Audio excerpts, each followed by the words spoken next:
Welcome! Today, we are diving headfirst into the absolutely fascinating world of skincare and hair care. You know, it's an industry that's just all over our social media feeds. It feels like new brands and these miracle products are popping up every single day. And on the surface, wow, it looks like a total gold rush.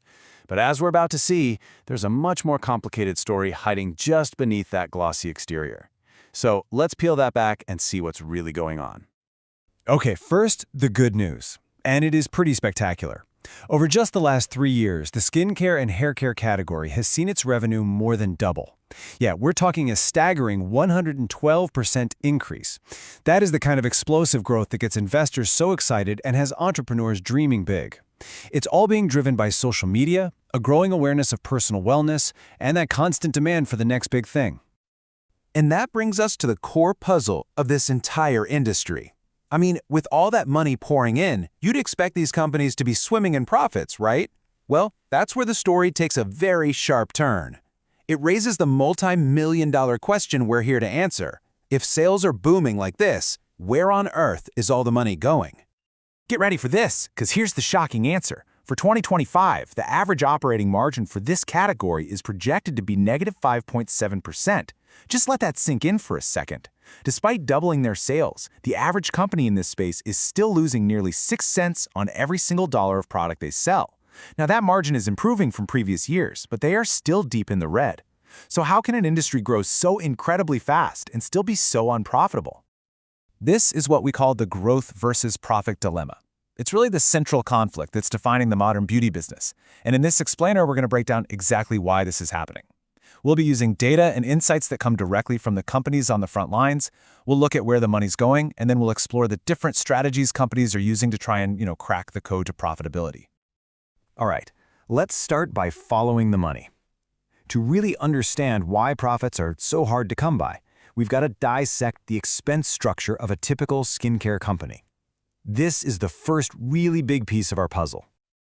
This chart, wow, it gives us a stunningly clear picture of the problem. You can see that just 5 key expense areas eat up over 93% of all the revenue. Now, no surprise, the cost of the actual ingredients and packaging, the cost of materials, is the biggest slice at over 50%. But look at the next two, marketing and direct labor. Together, they consume another 34%. It costs a massive amount of money just to get the product noticed and made in the first place. And this is where it gets really interesting, because it shows a strategic shift happening right now. While that overall marketing spend is still huge, as a percentage of revenue, it's actually starting to come down a bit. But at the same time, sales commissions have more than doubled. So what does this tell us?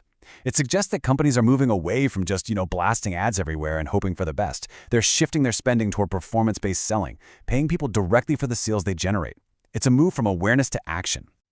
So, given these insane cost pressures, how does anyone actually succeed? Well, that brings us to the playbook. We're seeing 3 distinct strategies emerge as companies battle it out for market share, and ultimately for a path to profit. Let's break down what those strategies are. So these are the 3 main paths companies are taking. First, you can go direct to consumer and build a really powerful brand with a loyal community. Second, you can just avoid the consumer market entirely and become the expert manufacturer for all those other brands. Or third, you can sidestep the mass market and focus exclusively on selling to the professionals. Let's look at a real-world example of each one. First up, building the brand. This quote from McCobb's, a men's grooming company, just perfectly captures this strategy. You see, they aren't just selling a product. They're building a community and starting a conversation around topics that are traditionally considered taboo. This is that direct-to-consumer, or D2C model. It requires a massive marketing spend to build that brand recognition, but the payoff is you get a direct relationship with your customer. The second strategy is basically to be the one selling the shovels in the gold rush. This is the B2B, or business-to-business model. A great example is the contract manufacturer Ador Multiproducts. They say their goal is to be a go-to manufacturer and a trusted long-term partner. See, they don't have to worry about TikTok trends or influencer marketing. Their entire focus is on production efficiency, quality control, and building solid relationships with the brands themselves. And our third path is this really fascinating hybrid. Companies like Akar Medical Technologies use what we can call the B2B aesthetics model. They sell these highly specialized products, but not to other brands. They sell directly to the professionals. We're talking dermatologists, plastic surgeons, aesthetic physicians. This strategy completely bypasses that costly fight for the mass market consumer's attention and instead builds a reputation on expertise and results among a very select group of experts. So, does it work? Well, this chart tells a really powerful story. While the broader skincare category is still struggling with negative profits, Akar, using its B2B aesthetics model, saw its profit after tax grow by an incredible 197% in just 1 year. Now, this doesn't mean it's the only way to win, of course, but it brilliantly illustrates how avoiding those direct-to-consumer marketing wars can create a much clearer path to profitability. Of course, no strategy is a silver bullet. The entire industry, it doesn't matter what your business model is facing some significant and shared challenges that make sustainable growth incredibly difficult for everyone involved. And these challenges, which come directly from the company's own risk statements, paint a pretty tough picture. First, you have intense competition in a totally saturated market, which forces everyone into discounts that just kill your margins. At the same time, products are becoming commoditized, which just means it's incredibly hard to stand out. Then you add in the rapidly shifting consumer trends that demand constant, expensive R&D. And if all that wasn't enough, this is all happening against the backdrop of a global economic slowdown and persistent inflation. It's a tough environment. So, after looking at the explosive growth, the crushing costs, the different strategies, and all those major risks, what's the final takeaway?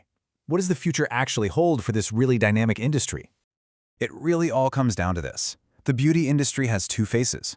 On one side, you have this incredible opportunity, fueled by a massive, engaged, and growing global audience. The potential is just undeniable. But on the other side, you have the daunting challenge of actually being profitable in a market that's defined by sky-high costs and just brutal competition. Success means figuring out how to navigate both. And this leaves us with one final, crucial question for the future. As this crowded market continues to mature, are the winners going to be the ones who out-innovate everyone else with new products and new business models? Or will the real path to sustainable profit come through consolidation, where the bigger players just start acquiring the smaller brands to achieve scale and efficiency? That is the strategic question everyone in this industry is trying to answer right now.